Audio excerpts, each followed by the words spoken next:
안녕하십니까. 더붓다 43회차 서기부입니다. 오늘은 부처님께서 깨달음을 얻으시고 7일씩 7군데 장소를 옮겨가면서 과연 당신의 깨달음이 옳은 것인지 잘못된 것인지 다시 한번 살펴보는 그런 시간을 가졌는데 그걸 갖다 우리는 법계정관이다 이렇게 표현을 하지요. 그래서 지난 시간에 우리가 법계정관에 대해서 7주차 가운데서 1주차를 조금 살펴보다가 말았는데요. 당신이 깨달은 진리가 바른지 틀리는지 살펴보면서 결국 즐거움을 누렸다. 자기 스스로 자수법락, 법의 깨달음을 얻은 데 대해서 즐거움을 느꼈다라고 했는데 오늘 첫 주차 법계정관 하는 데서부터 다시 한번 우리가 살펴보는 여건으로 하고요. 본론으로 들어가기 전에 자 합장들 하시고 개송 하나 살펴보도록 하겠습니다. 관처지기후요 불시광고 소다 무도지 왕왕유학행이 일어나 무미다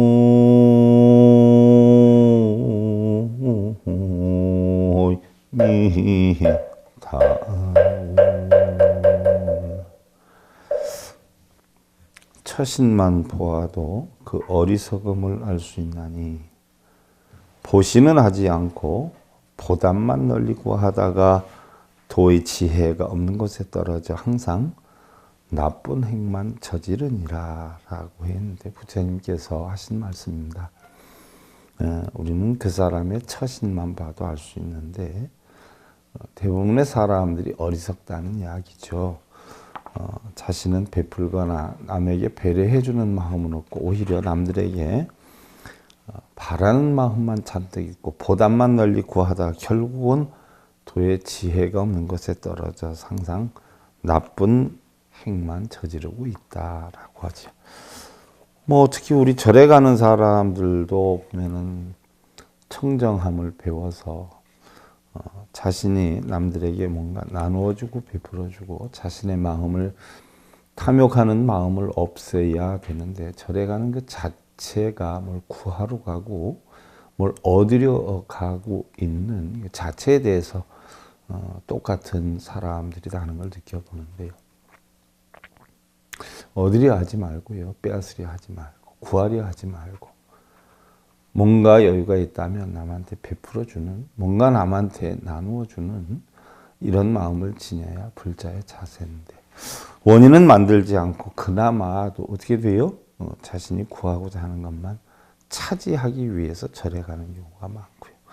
또 절에 있는 분들은 그런 분들의 긴급함이나 다급함이나 그러한 것들을 이용해서 그걸 내가 만들어 줄 테니까 뭘 얼마 가져와라 하면서 마치 부처님 제3시에 바구강변에 있는 승려들이 나는 깨우침을 얻었느니라 너희들이 원하는 거 이룰 수 있게 해줄 테니까 보시하고 공양을 올려라 라고 해서 불을 축적했던 그래서 부처님이 나중에 아시고 나서 내가 뭘 깨쳤다 뭘 이루게 해주겠다 소원성취를 시켜주겠다라고 하는 이야기를 하는 사람들은 전부 파야야틱하다라고 하는 것은 바로 단두죄에 해당이 된다. 파괴에 해당이 된다. 그래서 청정한 불교 집안에선 함께 할 수가 없다라고 강력하게 말씀을 하셨는데도 요즘에도 너무 많아요. 이것은 바로 우리 불자들이 바른 불법을 제대로 모르기 때문에 승복을 입고 있다라고 해서 그분들이 무조건 부처님의 가르침을 전하는 것을 잘못 알고 있어서 일어난 일들이 적지 않다는 이야기죠. 부처님께서는 깨달음을 얻으시고 나서 법계 정관을 하셨죠. 그래서 49일 동안 법계 정관을 하시고 결국 내가 깨달은 깨달음이 확실해라고 하는 걸 인정하게 됐는데 7일씩 7군데 장소를 옮겨서 49일째 만에 내가 깨달음을 얻은 게 확실해라고 했던 것이 지난번에 여러분들 우리 불교에서 49제가 형성된 원인이다라고 이야기를 했어요. 부처님이 49일 만에 내 깨달음이 확실해 한 것을 놓고 우리의 사람도 죽음을 얻으면 바로 우리의 영혼이 49일 동안 중음신으로 있다가 어디에 나을지 모르고 있다 결국 49일째 되는 날 확실히 정해지게 된다라고 하는 이런 말을 만들어서 결국 77제 49제가 생겼다는 이야기예요. 부처님께서 법계정관을 7씩 7군데 장소를 옮겨가면서 한 것과 과연 77제 49제의 극락왕생을 하는 것과 무엇이 관련이 있는지 잘은 모르지만 부처님께서는 49일째 되는 날 확실히 당신이 깨우쳤다라고 하는 것을 인지를 하셨어요.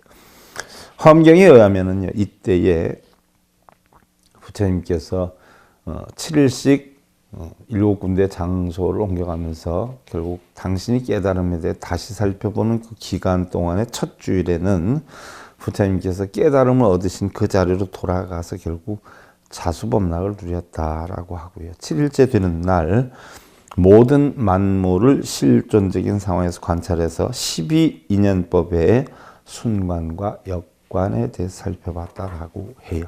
그러면 부처님께서 법계정관을 깨달음을 얻어서 결국은 법계정관을 하셨다는 얘기예요.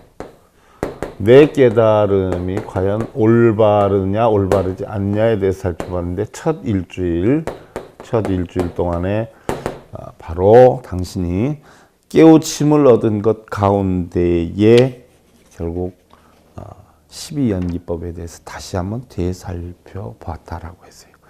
그럼 우리가 보편적으로 고통이다라고 하면 어떻게 돼요? 전부가 생로병사의 고통을 대표적으로 삼단 말이죠. 생로병사.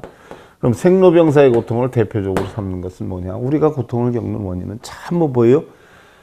태어나서 늙고 병들고 죽어가는 동안에 겪는 것이다 하는 이야기예요. 이것은 육신이 겪는 것이고 또한 태어나서 늙고 병들고 죽는 기간 동안에 마음이 겪는 것이 있죠. 그것이 바로 구하는 대로 얻어지지 않는 구부듣고 또 내가 좋아하는 것과 헤어지는 애별리고 내가 싫어하는 것과 만나야 되는 원증회고 그 다음에 우리의 눈, 귀, 코, 혀, 몸뜻은 각자 자기가 좋은 대로 움직인다라고 하는 색수상행식이 결국 안이비설신이가 색수상행식을 보고 일어나는 어떤 작용에 의해서 정신과 육신의 작용에서 오음이 자기 뜻대로 하려고 한다. 그래서 일어나는 오음성고의 8가지 고통이 있죠. 8가지 고통 가운데 생로병사의 고통은 육신으로 겪는 거고 구부듣고 원중에 애벌리고 오음성고는 마음으로 겪는 것인데 마음으로 겪든 육신으로 겪든 우리는 전부 살아있기 때문에 겪는 것이다. 살아서 죽을 때까지 겪는 것이다. 해서 우리의 삶은 태어나서 죽을 때까지가 끝이다는 이야기예요. 흔히들 우리가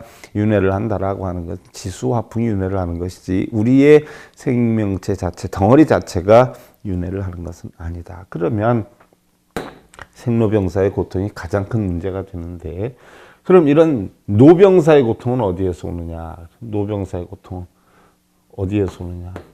늙고 병들고 죽는 것은 바로 우리는 태어났기 때문에 겪는 것이다 하는 얘기예요. 그러면 왜 태어났는가? 태어나서 노병사의 고통을 하는데 그럼 왜 태어났는가? 이것은 삼유라고 하는 집착 때문에 바로 탐진치라고 하는 욕계새끼 무새끼의 유라고 하는 결국 집착으로 인해서 형성이 됐다라고 했어요.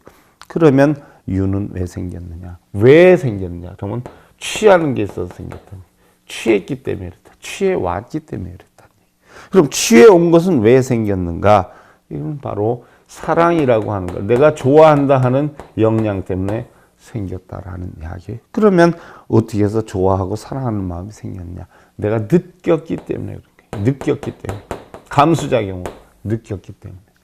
그럼 왜 느꼈느냐는 얘기예요. 느낀 것은 바로 내가 감촉으로 인해서 느꼈다. 그럼 감촉의 작용은 어디에서 왔느냐? 바로 눈기 고여 몸뜻의 육처에서 왔다는 얘기. 그러면 눈기 고여 몸뜻의 육처는 무슨 작용이 생겼냐? 바로 알고 보니까 색수상식의 오온의 작용, 즉 명색의 작용이다. 명이다라고 하는 것은 바로 정신을 뜻하는 것이고요. 색이다라고 하는 건 육신을 뜻하는 거예요. 명색의 작용에서 왔다. 그럼 명색의 작용은 무엇 때문에 생겼느냐? 바로 우리의 식이라고 하는 작용에서 왔다. 결국 마음에서 형성이 된 것이다. 식은 왜 생겼느냐? 결국 행으로 해서 왔다. 행은 그럼 왜 했느냐? 결국 우리는 밟지 못해서 무명하기 때문에 행을 했다. 우리는 사업에 실패하는 원인을 왜 만들어요? 성공할 줄 아니까. 성공할 줄 알고 했다가 실패를 해요. 이건 무명하기 때문에 그래. 성공할지 실패할지 확실히 알았으면 성공할 일만 실천을 하겠죠. 사람을 사귐에 있어서 그 사람에 대해서 우리가 실망을 할 것이다 라는 걸 알면 사귀지 않을 것이죠. 모르기 때문에. 무명하기 때문에 온 것이다. 그와 같이 우리가 늙고 병들고 죽는 고통은 결국 원인을 알고 보니까 무명이라고 하는 것 때문에 형성이 된 것이다. 이것을 갖다 우리는 결국 순관이다 이렇게 표현을 해요. 그래서 무명으로 인해서 행이 이루어지고 행으로 인해서 식이 이루어지고 식이 이루어져서 명색이 이루어지고 명색으로 인해서 육처가 이루어지고 육처로 인해서 촉이 이루어지고 촉에 의해서 수가 이루어지고 수에 의해서 애가 이루어지고 애에 의해서 취가 이루어지고 취가 이루어져서 유가 되고 유가 생을 만들고 생은 결국 노병사를 만든다. 이걸 갖다가 우리는 결국 무명하기 때문에 결국 고통을 노병사의 고통을 얻는다. 이걸 순간이다 이렇게 표현을 하지요. 그럼 노병사의 고통을 얻지 않으려면 어떻게 하느냐? 그럼 우리는 무명하지 않으면 된다. 무명하지 않으면 행이 없어지고 행이 없어지면 식이 없어지고 식이 없어지면 명색이 없어지고 명색이 없어지면 육처, 촉, 수, 애, 취, 유, 생, 노병사가 차라리 다 없어져서 결국 고통이 없어지게 된다. 이것을 갖다가 우리는 무명으로 인해서 노병사가 왔다는 걸 순간, 12연계의 순간이다 이렇게 표현을 하고 무명을 없앰으로 인해서 노병사의 고통이 없어진다라고 하는 것을 우리는 12년법의 역관이다라고 하는 부분을 지난 시간에 살펴봤어요. 이 12년법을 다시 시간적인 입장에서 찾아보면 무명과 행은 바로 과거의 인이요, 인. 무명과 행이 원인이 돼가지고 결국은 우리는 현재 과를 만들었는데 바로 식에서부터 수까지 요것을 갖다가 우리는 바로 과거로 인한 현재 과다. 과거의 무명 행이 결국 현재의 과를 만들었다. 이 과가 식, 명색, 육처, 촉, 수까지가 과다 하는 이야기. 그러면 현재의 과를 받았는데 현재의 애, 취, 유 사랑해서 결국은 취해서 집에다 앉혀놨다. 이게 현재의 원인이죠. 현재의 원. 현재의 원인. 이 현재의 원인이 결국 태어남을 만들었어요. 이게 미래의 과예요. 다시 말하면 내가 무명해서 어떤 사람을 보고 어떻게 돼요? 사귀어야 되겠다는 마음이 들어서 행을 하기 시작했어요. 그럼 어떻게 사귈까? 그래서 이런저런 식으로 사귀어야 되겠다고 식을 만들었어요. 식이 만들어지니까 어떻게 돼요? 육신과 정신이 총동원해가지고 작용을 하지요. 그럼 육신과 정신이 어디에다 명령을 하느냐? 눈, 귀, 코, 몸에서 명령을 해요. 만나자 그러자, 차 한잔하자 그러자. 그래서 결국은 만나게 되지요. 접촉을 하게 돼요. 접촉을 해가지고 어떻게 돼요? 손목이라도 한번 잡아보면 감수작용을 느끼니까 사랑에 빠지는 거예요. 사랑에 빠지니까 어떻게 돼요? 다른 사람한테 줄 수가 없어요. 내가 취해와야 돼요. 그래서 취해왔어요. 그래서 집을 만들어가지고 집에다 앉혀놨어요. 그러니까 제2세가 생기죠. 생이 생겼어요. 그래서 제2세가 결국 늙고 병들고 죽어요. 그래서 나에 대한 역량이 결국 제2세, 내 2세에 대한 생이 만들어지지만 나라고 하는 것이 생이 만들어지려면 과거에 부모가 바로 무명해가지고 취유까지 왔어요. 사랑해서 취해서 집을 만들어 놓고 어머니를 앉혀놨어. 그러다 보니까 어머니가 결국 생산을 했어. 나라고 하는 것이 태어났어요. 그래서 과거, 현재, 미래의 3세가 형성이 되고 과가 2개가 이루어진다 해서 우리는 바로 3세 양중 인과다 이렇게 표현을 하는 것이요. 이런 것들이 끊임없이 이어지는 것이 바로 우리는 인연법이다라고 하고, 혹여 여러분들이 업 이야기를 하는데요. 결국 부모님의 업 이전에 그 부모 해서 그 조상 대대로 내려오는 혈통, DNA, 결국 성품, 성격, 모양, 생김새 닮아온단 말이에요. 이것을 갖다 우리는 업력이라고 그래요. 그럼 여러분들 전생의 업장을 소멸하기 위해서 천도제를 해라, 기도를 해라라고 하는데, 천도제 수천만 번을 하고 수백 번, 수천 번을 해도 결국 뭐예요? 내가 위에서부터 내려오는 성품이나 성격이나 모양, 생김새나 이런 걸 바꿀 수는 없어요. 근데 천도제를 해서 바꾼다고 하는 사람들 되게 많대. 이건 못 바꾸죠. 이런 업력은 못 바꿔요. 이런 것이 바로 뭐예요? 우리는 업력이다 이렇게 돼요. 부모님의 원인으로 내가 태어나고, 나의 원인으로 자식이 태어나고, 할아버지 할머니의 원인으로 부모가 태어나고, 이렇게 해서 쭉 형성되는 것이에요. 그래서 어떠한 일이 있어도 또 우리는 이런 업력을 소멸할 수가 없는 것이고요. 또 이런 인연법은 꼭 우리 인간뿐이 아니라 모든 만물에게 어떻게 돼요? 다 똑같이 적용이 되는 것이다.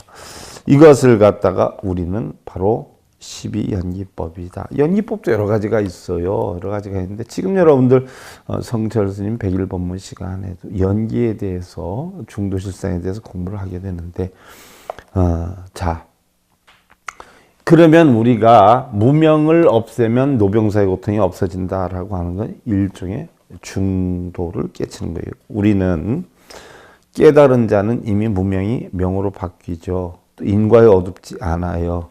또 가래에 의해서 나와 내 것에 집착하지 않아요. 성스러운 애에 의해서 나와 우리를 이미 동등하게 알기 때문에 중도를 행하기 때문에 우리는 중도실상이다 이렇게 표현해요. 우리는 김씨가 있고 박씨가 있어서 모두 다를 것 같지만요. 사실은 오랜 동안 조상들이 내려오면서 부부를 만나는 형태를 살펴보면요. 어떠한 성씨든 혼합되지 않은 경우가 거의 없어요.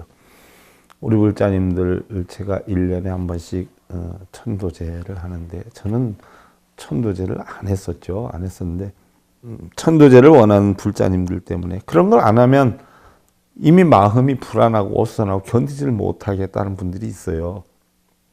그래서 해드리는데, 이들 천도제 하면 개인 천도제로 여러분들 집안만 이렇게 하는 경우가 있는데 아니잖아요. 여러분들 환갑잔치니 진갑잔치니 돌잔치니 하면 자기 가족만 하는 거 아니잖아요. 다 초청해서 하잖아요. 무슨 행사 있을 때. 천도제도 마찬가지예요. 돌아가신 조상님들이 혹시 있다면 다 같이 모셔놓고 잔치를 해야죠. 그와 같이 저 역시도 천도제를 하는데, 어떤 해에는 티베트 스님 10분, 우리나라 스님 10분에 20분 불러서 하고, 작년 같은 때에는 우리나라 스님들 7제 49제 하면서 33분을 불러서 했어요. 해년해마다 제일 적게 모셔야 한 8분, 9분을 모셔서 천수바라, 살풀이, 다 한단 말이죠. 그러면 천도제를 흔히 할 때 여러분들 돌아가신 조상님들 극락왕생하라고 한다지만 사실은 나 좋으라고 하는 거 아니에요. 내 새끼 잘 되고 우리 집안 편하라고. 근데 그러는 비용치고 너무 많이 들잖아요. 우리 절에서는 천도제를 하는데 33분 스님을 모셔서 해도 천도제비 10,000원. 티베트 스님 10분, 우리나라 스님 10분, 20분을 모셨어도 10,000원. 천도제비 10,000원을 해요.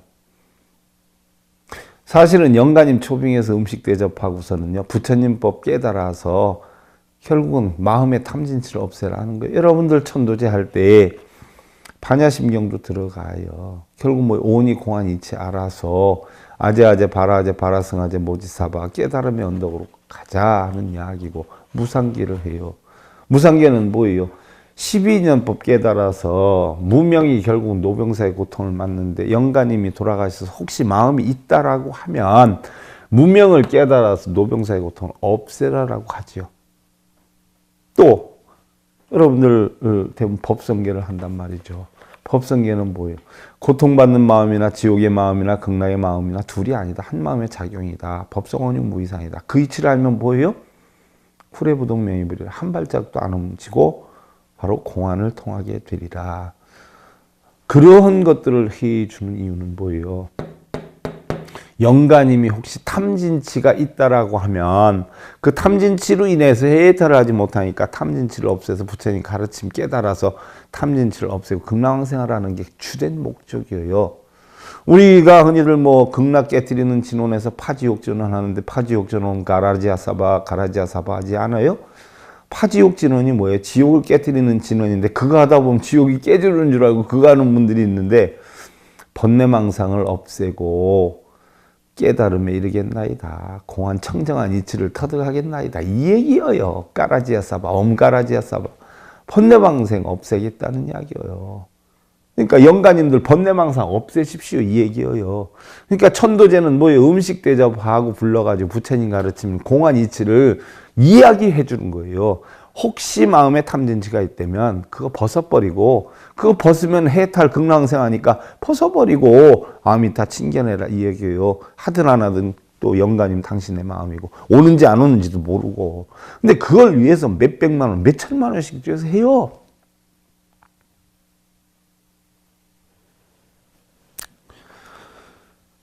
냉정히 보면 성씨가 다 달라도 그 천도제 할 때 보면 조상님들 보면 이 집에 뭐 홍씨가 들어있고 이 집에 김씨가 들어있으면 또 윗대주는 이 집에 홍씨가 있고 김씨가 있고 그래서 따지다 보니까 전부 조상님들이 엇갈려서 결혼하고 자식 낳고 엇갈려서 결혼하니까 한 4대째 가보면 식구 아닌 집이 없어요. 다 한 집안 식구예요. 모든 사람들의 피가 흐르고 있다는 거예요. 모두가 같은 핏줄이에요. 가족이 아닐 수가 없는 거죠. 그래서 우리 불교에서는 동체대비라고 표현을 하는데요. 한편으로 보면 또 모두 각기 다 다른 성품을 지니고 있기도 하죠. 일체현상은 그 바탕에 있어서나 모양에 있어서나 그 작용에 있어서나 불가사의하게도 다 제 본질을 가지고 제 특성을 살리면서도 전체를 좋아하고 조금도 참난함이 없다는 얘기. 마치 기둥이나 서갈에 기와 흙, 돌, 나무 등이 제각기 자기 성품을 가지고 제자리를 지킴으로써 하나의 가옥을 형성하는 것과 같이 우리들의 사람들도 마음 경계는 때에 찌들어 청정하지 못하고 행하는 업이 한량이 없고 업이 능히 온갖 경계의 모양을 다 일으키고 한결같지 않지만 알고 보면 다 한 빗줄이요 한 맥락이다 하는 이야기. 거짓을 떠나 상상 적정하고 본성으로 들어가면 생함도 멸함도 없고 둘은 미치지 않는 바가 없기 때문에 부처님들의 경계가 또한 그렇고 체성이 평등하여 늙거나 줄지 않으니까 비유하면 틀림없는 경계나 경계가 아닌 것 같고 두루 삼세 걸쳐 있을 때 또한 그렇지 아니하니 도사이신 부처님의 경계가 또한 그러하다. 자, 살펴보면 무명에서 우리는 행식, 명세 이런 걸 쭉 와요. 그러면 무명했기 때문에 행을 했어요. 행을 하면 무명은 공이 돼요. 행은 식을 해요. 식을 하면 행은 또 공이 돼요. 식을 하니까 또 명색이 돼요. 그러면 식은 공이 돼요. 이런 식으로 노병사의 고통은 겪지만 결국 생까지도 공이 돼버리는 거예요. 그러니까 이게 전부 공한 거예요. 공한 가운데에서도 노병사라고 하는 고통을 받고 있어요. 그래서 알고 보면 공도 색도 아닌 이치를 하는 거. 이것을 우리는 중도의 실상이다 이렇게 표현을 하는데요. 냉정히 보면 본성은 성도 아니고 또 유와 무의 다름을 떠나 있고 법성은 언론에 있지 않고 말을 떠나 상상 정멸하다. 법성이라고 하는 것은 말에 있지 않고 말을 떠나 상상 정멸하다. 내가 이 본성을 없앤다고 해서 없앨 것도 아니고 채운다고 해서 채울 것도 아니다는 얘기. 이러한 이치를 붓다는 진여의 청정한 마음에 안주를 해서 일주일 동안을 법피선열에 잠겨 있었는데 화엄경에서는 이렇게 붓다가 보리수 아래에서 법계정만을 하고 있을 때 불보살, 천룡, 야차 등 많은 성중들이 모여서 붓다를 찬탄하고 대행원을 일으켰다라고 되어 있고 있고요. 또 이때 일체보살은 일체법은 나지도 않고 일체법은 없어지지도 않는다 등이 만일 이와 같은 도리를 알면 열애붓다는 항상 눈앞에 나타나리라 라고 했고, 세상의 모든 것은 생겨나고 없어지는 것이 아니라 얼음이 녹아서 물이 되고 물은 다시 수증기가 땅속으로 스며들어서 물이 없어진 것으로 보이지만 사실은 없어진 것이 아니라 인연에 따라 변한 것이고, 우리 12연기법도 마찬가지예요. 이 자체가 공해졌지만 공한 자체는 다른 것으로 변했다는 이야기죠. 결국 무명한 이치가 다 공이 되는데 결과는 뭐예요? 노병사의 고통을 받는다. 그러면 우리는 무명을 유명으로 만들어 놓으면, 지혜를 깨뜨리면 결국은 노병사의 고통이 없어진다는 얘기. 이는 인연을 거쳐서 없어지지만 결론은 없어진다는 이야기지요.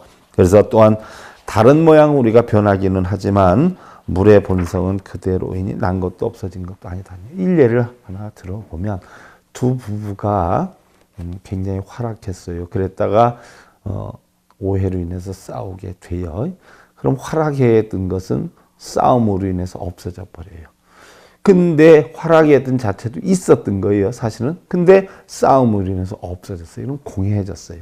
그 기운이 남아있기 때문에 싸움으로 된 거예요. 둘이 부부가 아니었으면 둘이 싸우질 않죠. 싸움으로 남았지만 결국 오해가 풀려서 둘이 다시 활악해졌어요. 그럼 싸움 자체가 없어졌어요. 다시 활악해졌어요. 결론적으로는 활악해졌다, 싸웠다, 활악해졌다는 이치와 같지만 결국 두 부부의 마음이 만드는 것이에요. 그거는 없는 것이지만 어떻게 보면 있는 것이기도 하고, 있다라고 보면 뭐예요? 없는 것이기도 해요. 이러한 것이 연기되어 변해가는 것을 우리는 바로 연기법이다 이렇게 표현을 하지요. 일제보살이 부처님은 보아도 법을 못 본 자는 참으로 법을 아는 사람이 아니다라고 해 있는데 무슨 얘기냐? 불상을 보고 부처님은 봐도 그런 사람들은 뭐예요? 진리를 모르죠. 부처님의 마음을 못 보는 거예요. 부처님은 법을 못 보는 거예요.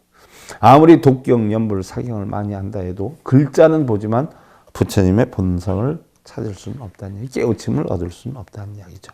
그래서 열애붓다는 본래 비고 비어서 아무것도 없어요. 그렇다라고 해서 혹여 법을 안다고 해도 법을 고집하는 사람은 다시 법상, 법집에 빠져서 참으로 법을 아는 사람이 아니다는 이야기예요.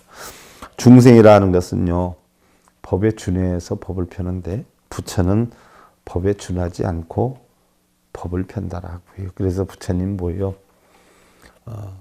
결국 계율을 부처님이 만드셨지만 부처님은 계율 자체도 알지도 못할 뿐더러 지키지도 않을 뿐더러 전혀 계율에 대해서 안 지킨다라고 해도 또한 계율에 대해서 어기는 것이 하나도 없어요. 일상생활 자체가 법에 떠나서 있지 않고 계율을 떠나서 있지 않아요.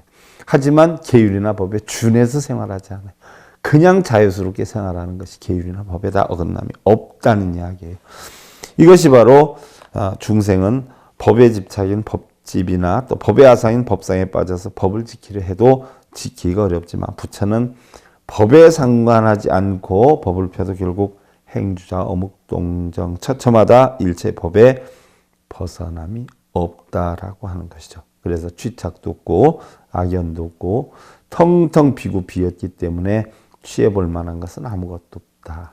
열에 붙다가 본래 비었으니 생각할 수가 전혀 없는 것이다. 그러니까 열에도 부처도 다 비어있는 것이다. 이 이야기. 또한 지림보살은 허공이 맑고 깨끗해도 빛이 아닌지라 볼 수 없고 또 그 실상은 볼 수가 없다. 이와 같이 대지혜인이 한량없는 빛을 놔두어 보아도 식으로는 알 바가 아닌지라 일체를 볼 수가 없고 비록 열의 소리는 들었다 해도 음성은 열애가 아니다. 부처님의 말씀을 들었어도 그 부처님의 말씀이 결국은 부처가 아니다 하는 이야기예요. 근데 뭐 우리는 대부분 다 입으로 깨달음을 얻는다고 뭐 어쩌고 하고 있고 손이 깨달음 얻는 것도 아닌데 쓰고 있고 읽고 있고 몸이 깨달음 얻는 것도 아닌데 절하고 있고 이러죠. 그러나 소리를 떠나서는 열애의 등정각을 알 수가 없으니 이것은 몹시 깊고 묘하긴 하지만 만일 능일 분별해 한다면 위없는 도를 장엄해서 멀리 여러 허망을 떠나리라. 또한 금상당보살은 열애가 세상에 나오지 않았다면 또한 열반도 없으리라. 그러죠. 무시무종이에요. 시작이 없으면 끝이 없죠. 유시유종이에요. 시작이 있으면 끝이 있어요. 부처가 있으니 중생이 있는 것이고요. 중생이 있으니 부처가 있는 거예요. 여러분들 불행이 있으니 행복이 있는 거고요. 행복이 있으니 불행이 있는 거예요. 있음이 있으니 없음이 있고요. 없음이 있으니 있음이 있는 것이죠. 이러한 이치를 가지고 자제의 법을 나타내었다. 차라리 한량없는 괴로움을 받을지라도 부처님의 말씀을 듣게 된다면 일체의 즐거움을 받지도 않고 붓다 이름 또한 듣게 되리라 라고 했어요. 또 이구당보살은 시방세계를 다 두루 다녀보아도 모든 것에 아무 장애가 없노라. 한 몸이 한량없는 몸이 되고 한량없는 몸이 한 몸이 되네. 이것은 바로 화엄이치죠. 그래서 한 마음으로 부처님 경계를 생각하면 한량없는 마음이 일어나고 보이는 여러 열의 그 수는 마음과 똑같네. 열애가 아무리 많이 보여도 결국 우리 마음에서 만들어낸 숫자와 같다는 얘기예요. 또한 열애림 보살은 모든 것은 마음으로 인해 생성이 된다. 부처도 중생도 모두 마음의 비롯이 되는 것이니, 그렇죠. 부처도 중생도 마음에서 나오는 것이 본래 있고 없음도 없다는 이야기예요. 이 마음으로 인해서 중생이 되는 사람도 있고 이 마음으로 인해서 부처가 되는 사람도 있다. 그래서 열애림 보살은 마음은 공교로운 그림쟁이와 같아서 여러 가지 오음을 그려낸다. 일체 세계 가운데 법으로서 만들지 않음이 없다. 마음과 같이 부처도 또한 그러하고 부처와 같이 중생도 또한 그러하느니라. 그러니까 부처와 중생도 마음에 있고 행복과 불행도 여러분들 마음에 있고 좋고 나쁨도 마음에 있다는 이야기예요. 마음과 부처 그리고 이 중생의 셋은 아무 차별이 없다. 화엄경이 이치죠. 심, 불, 급, 중생, 시삼, 무차별이다 하는 이야기죠. 그리고 여러 붓다는 모두 똑똑히 아셨네. 일체가 다 마음으로 쫓아 굴러물 전부가 다 마음에서 형성이 된다는 이야기죠. 만일 능히 이같이 한다면 저 사람은 참 붓다를 볼 것이라. 만일 사람이 삼세 일체 붓다를 보려고 하면 마땅히 이와 같이 관해야 한다. 바로 마음이 여러 붓다를 만드는 것이라고 했어요. 자, 이래서 결국은 첫 주차에 부처님이 12연기법을 다시 한번 다 되살펴보는 여건을 가졌어요. 자, 그럼 이런 이치를 깨달아가지고 실천을 해야 되는 것이지 이론으로만 말로만 마음으로만 알아서 되겠느냐 하는 이야기죠. 그래서 부처님이 곰곰이 생각하다. 그럼 내 깨달은 진리를 실천을 해가지고 올바른 실천행으로 깨달음을 얻는 법을 어떻게 펴나가야 될까 하다. 거기에서 누구를 만드느냐? 보현보살을 등장을 시킵니다. 그래서 내 진리를 깨달아서 실천을 하는 보살을 만들어야 되겠다. 그래서 실존한 인물, 여러분들 뭐 문수보살, 보현보살, 비로자나 법신불, 동방약산이, 남방지장이니, 아빈탄이 실제로 있는 부처와 보살인 줄 알지만 아니에요. 부처님이 그때에 따라서 중생들에게 방편으로서 만들어 놓은 허구상이에요. 그래서 바로 깨달음을 얻은 첫 주차에 보현보살이라고 하는 보살을 만들어요. 그래서 실제로 행을 해야 되기 때문에 코끼리를 타고 나타나는 모습으로 보인다라고 해서 후세했고, 부처님의 협시하는 보살이 문수와 보현이잖아요. 그래서 문수보살은 셋째 주에 또 만들어요. 첫째 주에 깨달음 얻은 첫째 주에 12년법을 자수법락을 하면서 깨쳐보고 이때 만들어 놓은 게 보현보살이에요. 그러면 보현보살은 어떻게 해서 만들어지고 형성이 되었는가를 여러분들 다음 시간에 우리가 살펴보는 것으로 하고요. 잡장들 하시고요. 화제미수 구민현 남요지숙처 자수대죄 니라라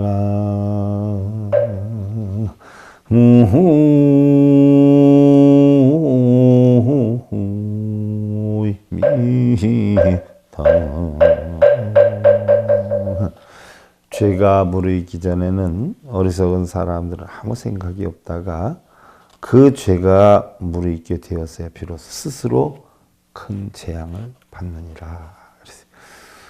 뭐 요즘 TV 뉴스에 한참 사람들 나오대요. 뭐 몇 년 전에 뭐 사고 친 부분들이 요즘 조사를 해서 구속당하고 하는데 그와 같은 거죠. 내가 씨앗을 뿌리면 땅 속에서 자라나는 것이 눈에 보이니까 안 보이니까 없다라고 하지만 그게 물이 익어가지고 새싹이 될 때가 되면 세상 밖으로 나오게 되고요. 결실을 얻게 될 때가 되면 또 결실을 맺죠. 그와 같은 이치에 우리는 잘하고 잘못하는 것이 당장 눈에 보이지 않는다라고 해서 없다고 착각할지 모르지만 반드시 나타난다는 이야기예요. 노력하는 사람은 성공의 열매를 얻을 것이고요. 하루하루 대충 그냥 흘려보낸 사람 평생 행복하거나 잘 사는 날은 없을 것이다 하는 이야기죠. 자, 더붓다 43회차 서길봉이었습니다. 감사드립니다.